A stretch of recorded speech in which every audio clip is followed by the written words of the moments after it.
भाजपाचे माजी नगरसेवक विजय जाधव यांच्या पत्नीकडे वाईट नजरेने बघितल्याचा आरोप करत 2 गटात झालेल्या बाचाबाचीचं रूपांतर थेट हाणामारीत झाल्याने भाजपाच्या 2 गटांच्या पदाधिकाऱ्यांनी एकमेकांविरोधात आझादनगर पोलीस स्टेशन येथे फिर्याद दिल्याने दोन्ही गटांवर परस्पर विरोधी गुन्हे दाखल झाले आहे।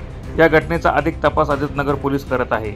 भाजपाचे माजी नगरसेवक विजय जाधव यांनी दिलेल्या फिर्यादीनुसार त्यांची पत्नी छतावर कपडे वाळत घालण्यासाठी गेली असता योगेश बडगुजर यांनी वाईट नजरेने बघितल्याचा आरोप विजय जाधव यांनी केला आहे। तर विजय जाधव यांचा आरोप भाजपाच्या माजी महिला व बालकल्याण सभापती स्नेहल जाधव यांनी फेटाळून लावत कुटुंबासह परिसरातील सर्वच महिलांना सप्तशृंगी गड येथे दर्शनासाठी घेऊन गेलो होतो। मात्र विजय जाधव यांच्या पत्नीला देवीच्या दर्शनाला घेऊन न गेल्याचा राग मनात धरून विजय जाधवसह त्याची पत्नीने मुद्दाम भांडणाची कुरापत काढली असा आरोप स्नेहल जाधव यांनी केला आहे। या प्रकारावरून दोन्ही गटात चांगलीच हाणामारी झाली होती। तसेच प्रभागातील माजी नगरसेवक देवेंद्र सोनार यांच्यावर देखील गंभीर आरोप माजी नगरसेवक विजय जाधव यांनी केले आहे। तर विजय जाधव यांनी देवेंद्र सोनार यांच्यावर लावलेले आरोप स्नेहल जाधव यांनी खोडून काढले आहे। यात भाजपाचे माजी नगरसेवक विजय जाधव यांच्या फिर्यादीनुसार भाजपाचे माजी महापौर चंद्रकांत सोनार, माजी नगरसेवक देवेंद्र सोनार, बबलू बडगुजर, दिनेश बडगुजर, तेजस बडगुजर, मनोज जाधव, योगेश बडगुजर, मनोज बडगुजर यांच्या विरोधात, तर सुरेखा योगेश बडगुजर यांच्या फिर्यादीवरून भाजपाचे माजी नगरसेवक विजय जाधव, प्रवीण जाधव, निलेश जाधव, टिंक्या बडगुजर, गोविंदा माळी, ललिता जाधव, तुळसाबाई जाधव यांच्या विरोधात आझादनगर पोलीस स्टेशन येथे गुन्हा दाखल करण्यात आला आहे।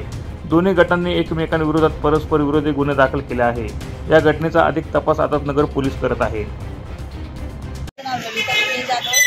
चंद्रकांत मधुकर सोनार, देवादादा मधुकर सोनार, चंद्रकांत सोनार हे आम्हाला दोन दाटी करतात आणि ते आम्हाला म्हणतात जुळत राहतात।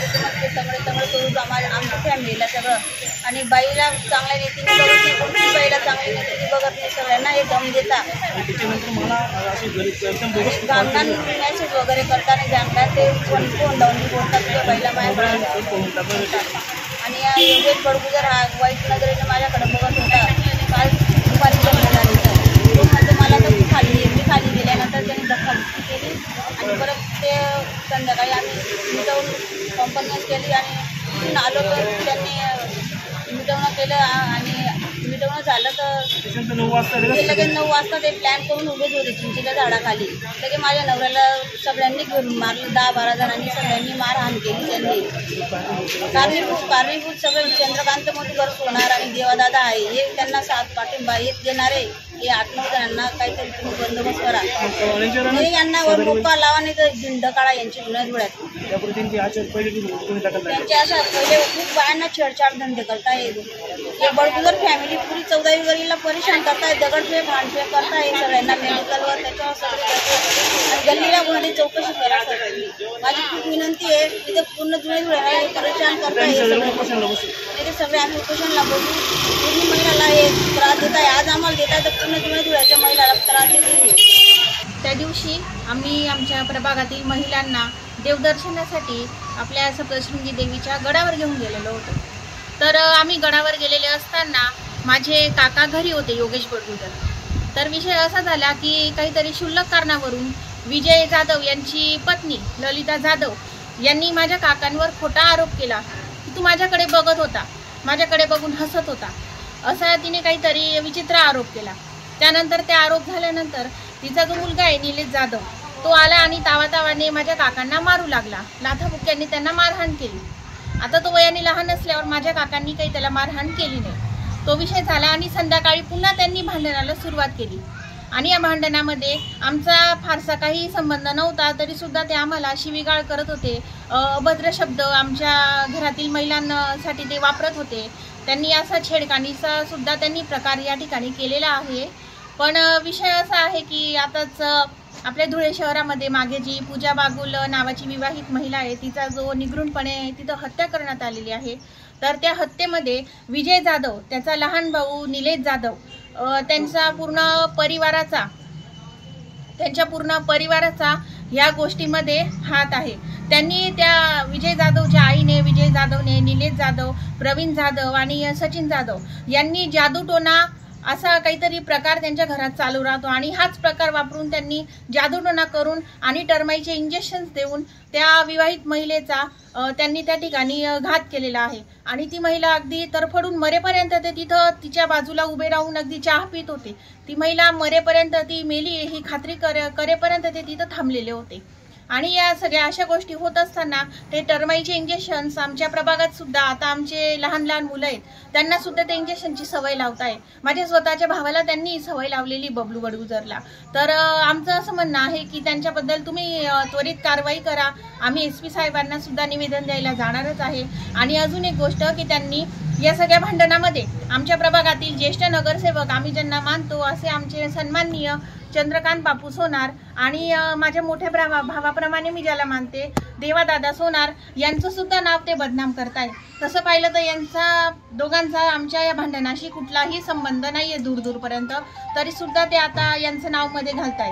तरी मी SP साहेबांना आणि सगळ्यांना विनंती करते की या केसचा पूर्ण पाठपुरावा करावा आणि पूर्ण या केसची छाननी करावी. आणि एवढंच माझं म्हणणं आहे की आम्हाला सुद्धा न्याय मिळायला पाहिजे. आता ती मृत महिला मेली तिला सुद्धा न्याय मिळायला पाहिजे असंच माझं म्हणणं आहे सर्वांना, बाकी काही. प्रतिनिधी सुनील निकम, माझा महाराष्ट्र न्यूज, धुळे.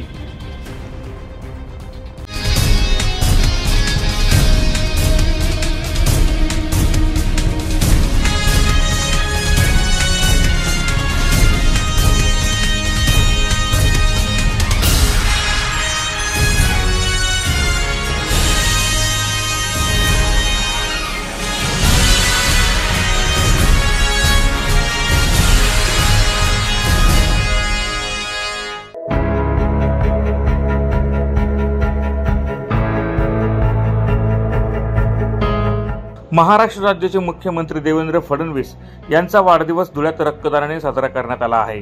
भाजपा क्रीडा विभाग, मरीमाता ग्रुप, शिव छत्रपती प्रतिष्ठान व एकनाथ विजय व्यायामशाळा यांच्या संयुक्त विद्यमाने रक्तदान शिबिर आयोजित करून हा वाढदिवस साजरा करण्यात आला आहे. यात 500हून अधिक रक्तदात्यांनी रक्तदान करत सहभाग नोंदवला होता.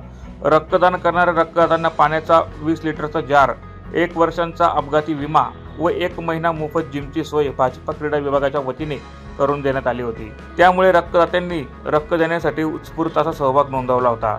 मुख्यमंत्री देवेंद्र फडणवीस यांनी वाढदिवसानिमित्त कुठलीही जाहिरातबाजी, बॅनर व इतर वायफळ खर्च टाळण्याचं आवाहन केलं होतं.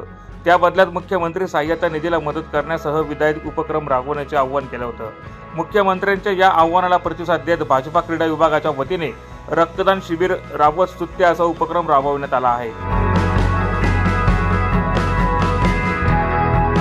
22 जुलै रोजी आपल्या महाराष्ट्राचे लाडके मुख्यमंत्री देवेंद्रजी फडणवीस यांच्या वाढदिवसानिमित्त मी चेतन संजय गवळी, भाजपा क्रीडा आघाडी अध्यक्ष, आम्ही सर्वांनी नियोजित असे रक्तदानाचे शिबिर ठेवले आहे. तर या शिबिरामध्ये आम्ही 1 वर्ष पॉलिसी, ॲक्सिडेंटल विमा, सेकंड एक 20 लिटरचा जार आणि थर्ड माझी वैयक्तिक जिम आहे द रिबल फिटनेस म्हणून. तर या जिमची मेंबरशिप मी 1 महिन्याची दिलेली आहे. तर या शिबिरासाठी आतापर्यंत म्हणजे 370 ते 80 बाटल्या झालेल्या आहे. जवळपास आता 3 वाजले आहे. आमचा शिबिराचा कॅम्प हा अजून 7-8 वाजेपर्यंत चालेल. तर जास्तीत जास्त संख्येने अजून उपस्थिती राहील अशी मी मरीमाता मंदिर, एकनाथ विजय व्यायामशाळा इथे गल्ली नंबर 4 इथे राबवण्यात आलेला आहे. तर या कार्यक्रमासाठी सर्व समाजाचे हिंदू, मुस्लिम, दलित या सर्वांनी असंख्य प्रमाणामध्ये प्रतिसाद दिला आहे व तसेच महिला व त्यांनी रक्तदान केलेले आहे. आणि या कार्यक्रमासाठी आपल्या देशाचे संरक्षण मंत्री सुभाष भामरे सर ते सुद्धा आले होते. तसेच जिल्हाध्यक्ष गजेंद्र शेठ अंपळकर यांची सुद्धा उपस्थिती लाभली आहे. तसेच आपले धुळ्याचे धर्मयोद्धा अनुपभाई अग्रवाल यांचे धर्मपत्नी अल्पा भाबे यांनी सुद्धा उपस्थिती दिली आहे. यावेळी भाजपा क्रीडा विभागाचे अध्यक्ष चेतन गवळी, विकास बाबर, विजय गवळी, आशिष बाबर, अरुण गवळी, जयेश बाबर, बंटी शेळके, ओम गवांदे, किरण बारसे, जय हुच्चे, निलेश रणमळे, हर्षल गवळी, आकाश गवळी यांच्यासह पदाधिकारी मोठ्या संख्येने उपस्थित होते.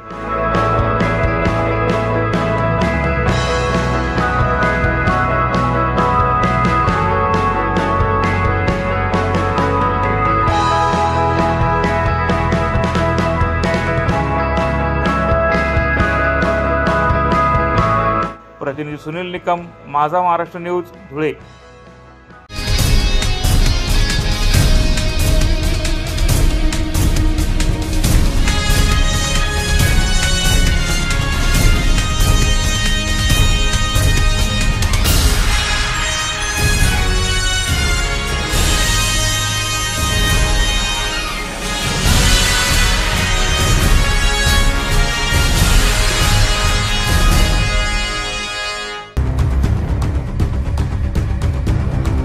रस्ताच नसल्याने 15 किलोमीटर गर्भवती महिलेला बांबू झोळीतून जीवघेणी पायपीट करून रुग्णालयात घेऊन जाण्याची वेळ स्थानिक आदिवासी बांधवांवर आली आहे.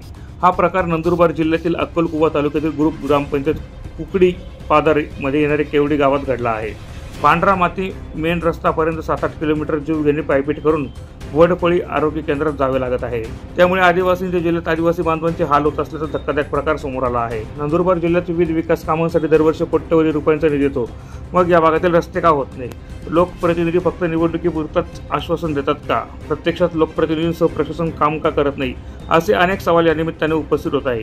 सोतीबाई कालूसिंग तडवी, वय 30 वर्ष, या रुग्णाला असह्य वाटत असल्याने त्याला वडफळी येथील रुग्णालयात घेऊन जाण्यासाठी केवडी येथे रस्तेच नसल्याने आदिवासी बांधवांनी बांबू झोळी करत जंगलातून पायपीट केल्याचा प्रकार समोर आला आहे.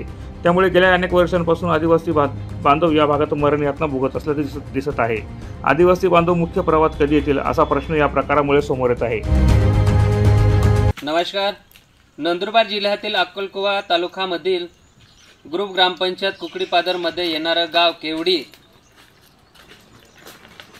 दिनांक 21/7/2025 या रोजी रस्ता नसल्यामुळे गर्भवती मातांना मेन रस्त्यापर्यंत घेऊन जात असताना हा दृश्य आपण बघू शकता.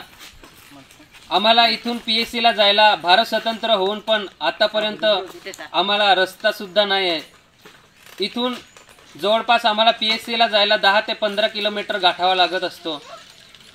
त्याकरता आम्ही आज प्रशासनाला एक विनंती करतो की लवकरात लवकर आमचा रस्ता मंजूर करून द्यावा, अन्यथा आम्ही येणाऱ्या काळात आम्ही नक्कीच आंदोलन करू, ही आमची एक विनंती आहे.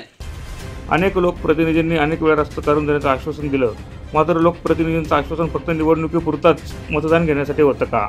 प्रशासनाला या भागातील समस्या दिसत नाही का? असे अनेक प्रश्न या निमित्ताने उपस्थित होत आहे. भारताला स्वतंत्र होऊन 78 वर्ष होऊन देखील नंदुरबार जिल्ह्यातील ग्रामीण भागातील आदिवासी बांधव पारतंत्र्यात जगत असल्याचं समोर आलं आहे. त्यामुळे लोकप्रतिनिधींसह प्रशासनाने आदिवासी बांधवांच्या या समस्येकडे लक्ष देऊन त्या सोडवाव्यात असं आवाहन स्थानिकांनी जिल्ह्यातील लोकप्रतिनिधींसह प्रशासनाला केले आहे. प्रतिनिधी सुलतान पावरा, माझा महाराष्ट्र न्यूज, अक्कलकुवा.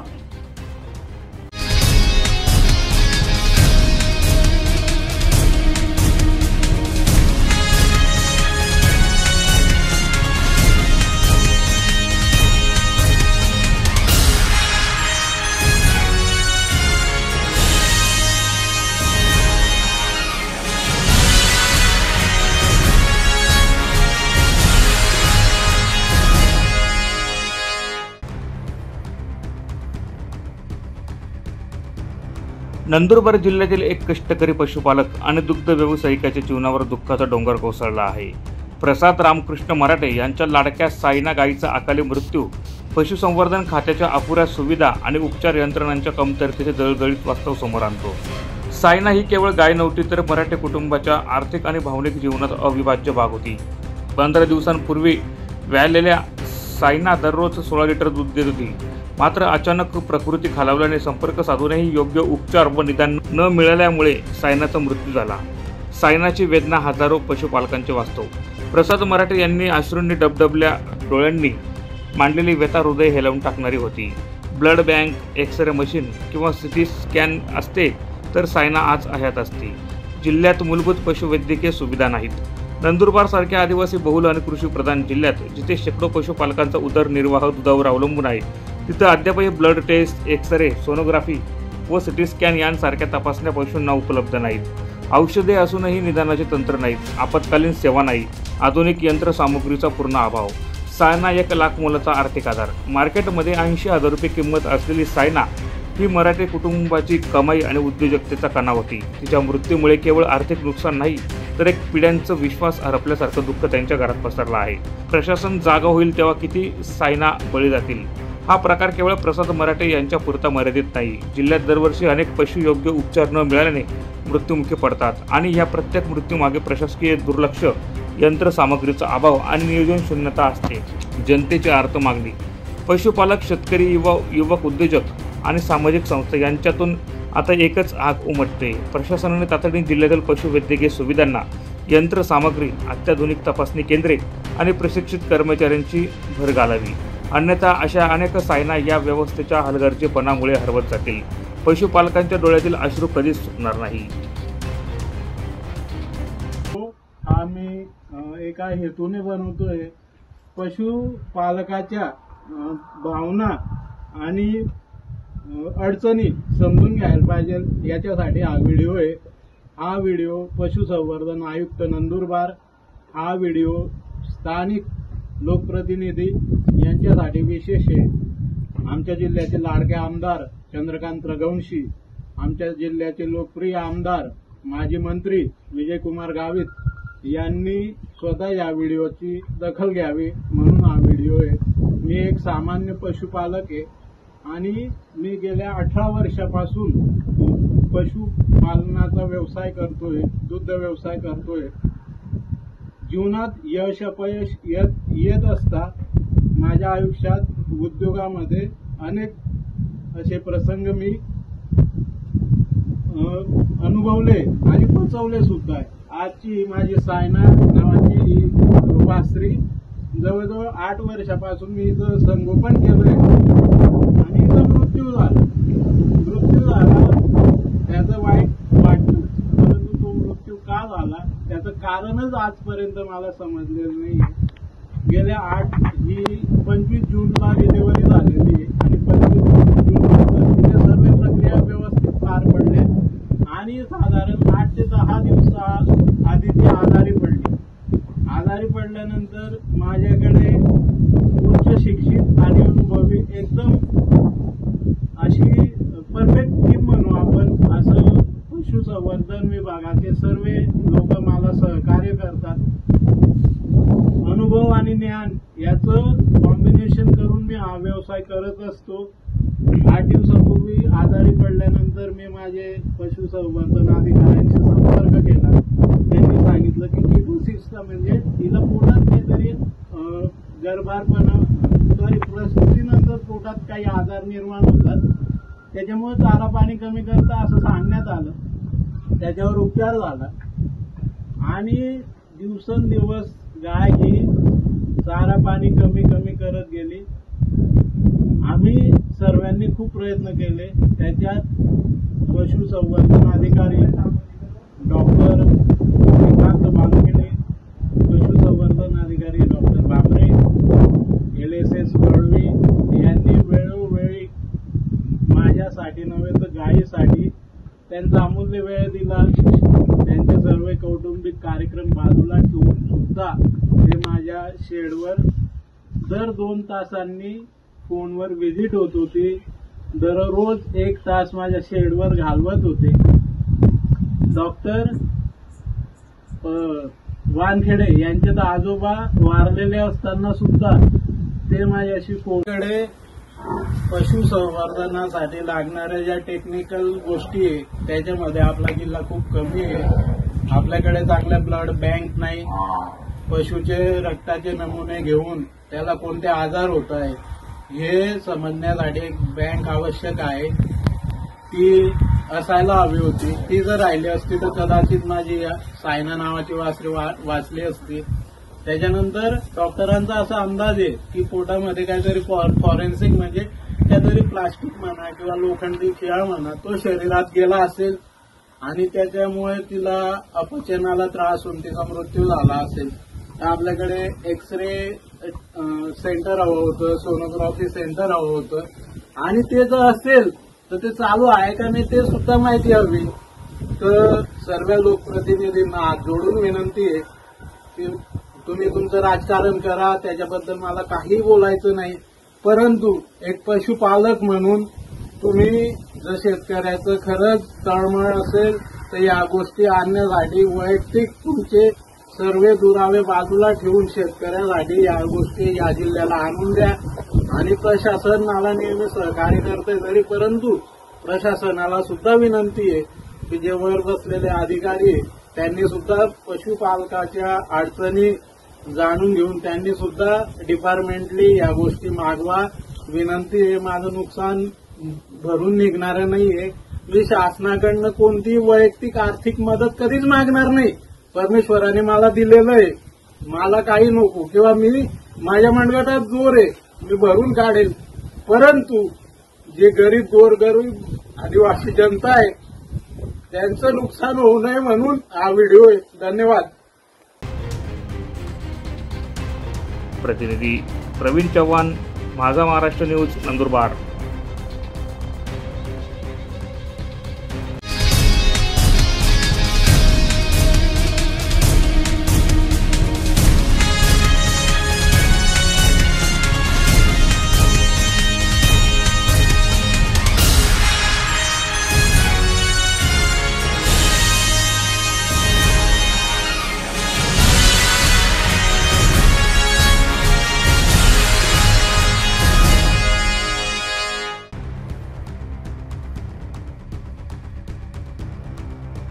धुळे शहरात मनपाच्या माध्यमातून मालमत्ता करांच्या देण्यात आलेल्या वाढीव बिलांविरोधात शिवसेना उद्धव बाळासाहेब ठाकरे गट चांगलाच आक्रमक झाला असून मनपाच्या प्रवेशद्वारासमोर फलक झळकावत वाढीव मालमत्ता बिलांची होळी करत मनपाच्या कारभाराचा निषेध नोंदवण्यात आला आहे.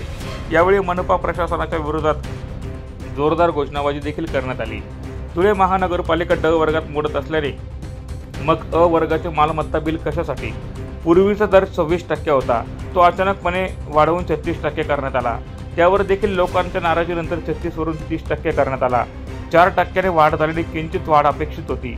मात्र शहरातल्या काही नागरिकांना चक्क दुप्पट तिप्पट बिले लावत लाखो रुपयांची बिले पाठवण्यात आली. त्यामुळे मनपा प्रशासनाच्या मालमत्ता कराच्या सावळा गोंधळाच्या विरोधात शिवसेनेने वाढीव बिलांची होळी करत आंदोलन केले आहे.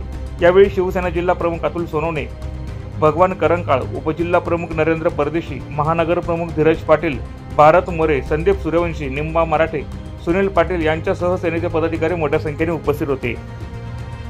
उद्धव बाळासाहेब ठाकरे शिवसेनेच्या वतीने धुळे महापालिकेच्या समोर हे आंदोलन केलेलं आहे. धुळेकर जनतेच्या माथी जो हा जिजिया कर, मालमत्ता कर, वाढीव कर जो लादला आहे त्याचा आम्ही आज सगळ्या बिलांची होळी करून निषेध केलेला आहे. आणि अत्यंत अंतर्गत गटातनं मला माहिती मिळालेली आहे की हे जे यांनी सरसकट मालमत्ता कर जी मोजणी केलेली आहे ते खाजगी ठेकेदार जो आहे तो बीजेपीचा संबंधित व्यक्ती आहे. त्यांनी हे सगळी सर्वे केलेला आहे आणि हे सगळे बिल आणि हा सर्वे राज्य सरकारकडे सादर केला. महापालिकेने मान्यता देऊन हा जिजिया कर धुळेकर जनतेच्या याच्यावर लादलेला आहे, त्याचा आम्ही निषेध करतो. हे बिल कमी झाले पाहिजे आणि नवीन परत सर्वे झाला पाहिजे, नवीन मोजणी झाली पाहिजे, ही आमची मागणी आहे. प्रतिनिधी रूपक बिरारी, माझा महाराष्ट्र न्यूज, धुळे.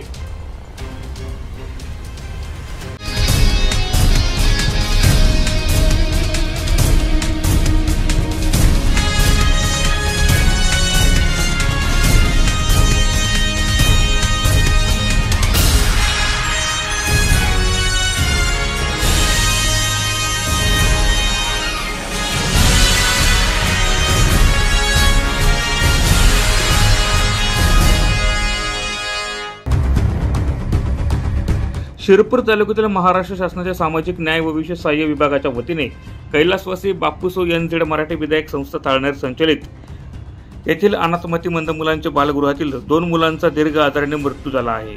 दोघे मृत्यू मुलांचे नाव खालीलप्रमाणे: मोहम्मद आलिफ वय वर्ष 19, अनमोल YNK वय वर्ष 22. दोघे प्रवेशित बरेच वर्षापासून विविध आजाराने ग्रस्त असल्याने शिरपूर येथील उपजिल्हा रुग्णालयासह धुळे येथील भाऊसाहेब हिरे जिल्हा रुग्णालय धुळे, मुंबई येथील KEM रुग्णालय यांसारख्या नामांकित रुग्णालयात उपचार सुरू होते. मोहम्मद आलिफ वय वर्ष 19 या मुलाच्या दोन्ही किडन्या फेल झाल्या होत्या. तर मोहम्मद आलिफवर बऱ्याच दिवसांपासून धुळे येथील शनायू रुग्णालयात डायलिसिस केली जात होती. परंतु दुर्दैवाने उपचारादरम्यान मोहम्मद आलिफ याचा शिरपूर उपजिल्हा रुग्णालयात मृत्यू झाला. तसेच अनमोल YNK वय वर्ष 22 याला देखील बऱ्याच दिवसांपासून दीर्घ आजाराने ग्रासलेले होते. त्याला पोटाचा क्षयरोग आजाराचे निदान झाले होते. अनमोल यंके याच्यावर देखील शिरपूर उपजिल्हा रुग्णालयासह धुळे भाऊसाहेब हिरे वैद्यकीय महाविद्यालय येथे उपचार सुरू होता. तरी उपचारांती दुर्दैवाने मोहम्मद अली व अनमोल यंके या दोघा मुलांचा दुर्दैवी मृत्यू झाला आहे. या मृत्यूबाबत अधिकची माहिती घेतली असता सदरील प्रवेशित बौद्धिक अक्षम बालके हे बालकल्याण समिती धुळे यांच्या आदेशाने बालगृहात दाखल होतात. रस्त्यावर हिंडणारी, निराश्रित, बहुविकलांग, बौद्धिक अक्षम इत्यादी बालकांचा यामध्ये समावेश असतो. बालगृहात दाखल झाल्यानंतर या बालकांच्या वैद्यकीय तपासण्या करण्यात येतात. यामध्ये बहुसंख्य बालकांच्या अहवालात असे आढळून येते की शारीरिक कमकुवता, लिव्हर संबंधित समस्या, हृदयासंबंधित समस्या, क्षयरोग, टीबी, मेंदूचे विकार असे असंख्य आजाराने ग्रस्त असल्याची तपासण्याने समजते. याकरिता संस्था वेळोवेळी मदत करते. याकरिता संस्थेने संस्थापक अध्यक्ष डॉक्टर भगवान तलवार यांनी मंत्री महोदय, सचिव, आयुक्त दिव्यांग कल्याण यांच्याकडे या व्याधीग्रस्त मुलांकरिता शुश्रूषा गृहाची मागणी केलेली आहे.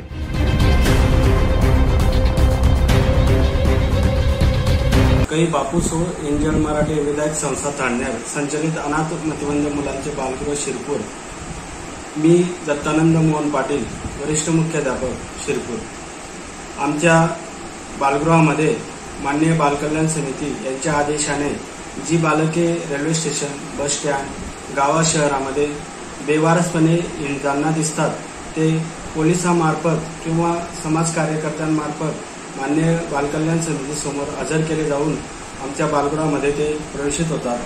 त्यांना या बालकल्याण समितीच्या आदेशान्वये आम्ही प्रवेश देत असतो. प्रवेशानंतर त्यांची संपूर्ण वैद्यकीय तपासणी केली जाते.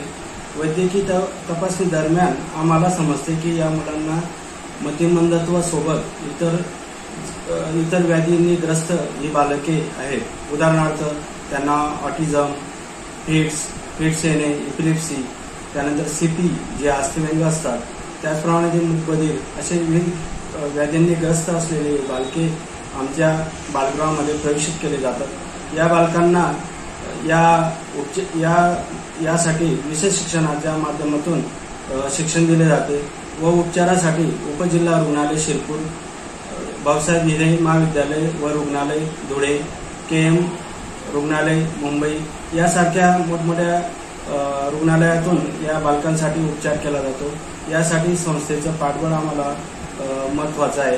त्याचप्रमाणे गेल्या वर्षी 8 जून रोजी असाच एक विद्यार्थी बसस्टँडवर बेवारस झोपवलेला मिळाला होता.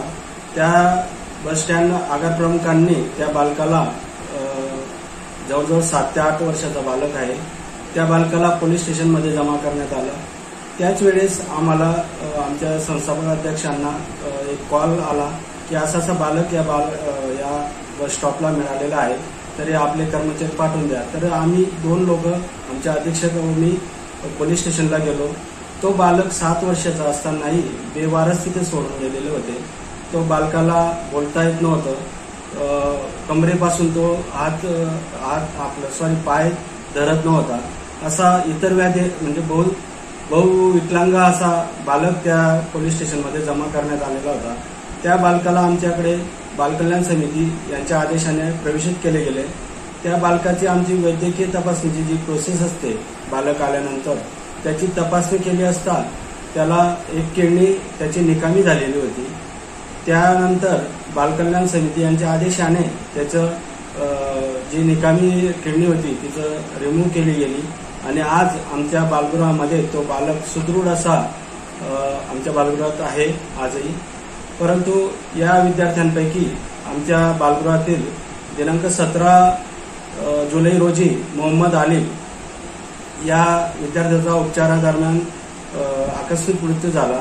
या बालकाला जवळजवळ 6 महिन्यापासून KM हॉस्पिटल मुंबई येथे उपचार चालू होते. त्या उपचारादरम्यान त्या बालकाचे वेळोवेळी डायलिसिस केले जात होत्या, कारण त्या बालकाच्या दोन्ही किडन्या ज्या आहेत त्या निकामी झालेल्या होत्या. त्यामुळे त्याला वेळोवेळी डायलिसिस करण्याचा सल्ला आमच्या जिथे आम्ही KM हॉस्पिटलवर या विद्यार्थ्याला ॲडमिट केलेलं होतं तेथील वैद्यकीय अधिकाऱ्यांनी आम्हाला सल्ला दिला की त्याचे रेग्युलर आपल्याला डायलिसिस करावं लागतील. त्याचप्रमाणे त्यांनी जवळजवळ 4 महिने KM हॉस्पिटल येथे उपचार केला. त्यानंतर त्याला डिस्चार्ज देऊन आपण शतायू हॉस्पिटल धुळे येथे आठवड्यातून 2 वेळेस त्याला डायलिसिस करावं लागणार असे वैद्यकीय अधिकाऱ्यांचे मत होते. त्याचप्रमाणे आपण त्याला मंगळवार आणि शुक्रवार असे हप्त्यातून 2 वेळेस त्याची डायलिसिस करण्यासाठी आपण धुळे येथे घेऊन जात होतो. परंतु अचानक त्याला दिनांक 17 रोजी सकाळी रक्ताची उलटी झाली. त्याच क्षणी आमचे कार्यवाह जे रात्रंदिवस त्यांची सेवा करीत असतात त्यांनी लागलीच आमच्या अधीक्षक परिचारिका व मला असे कॉल करून आम्ही लगेच त्याला उपजिल्हा रुग्णालय शिरपूर येथे ॲडमिट केलं आणि डॉक्टरांनी त्याला तपासून मयत घोषित केलं. तसेच दिनांक 18 रोजी याच प्रवेशितांपैकी अनमोल एनके हा या सर्व बाबी मान्य उच्च न्यायालय यांनी आखून दिल्यानुसारच बालगृहाचे कामकाज चालते व संबंधित दोघं मृत्यूबाबत मृत बालकांवर वेळोवेळी डॉक्टरांच्या सल्ल्यानुसार उपजिल्हा रुग्णालय, जिल्हा रुग्णालय तसंच मुंबई येथील KEMJJ रुग्णालय येथे योग्य उपचार केलेले असून बालगृह व्यवस्थापनाकडून सदरील प्रवेशितांच्या आरोग्याबाबत सर्व उपचार झाले असून कुठलाही निष्काळजीपणा झाला नसल्याचे व्यवस्थापनाने कळवले आहे.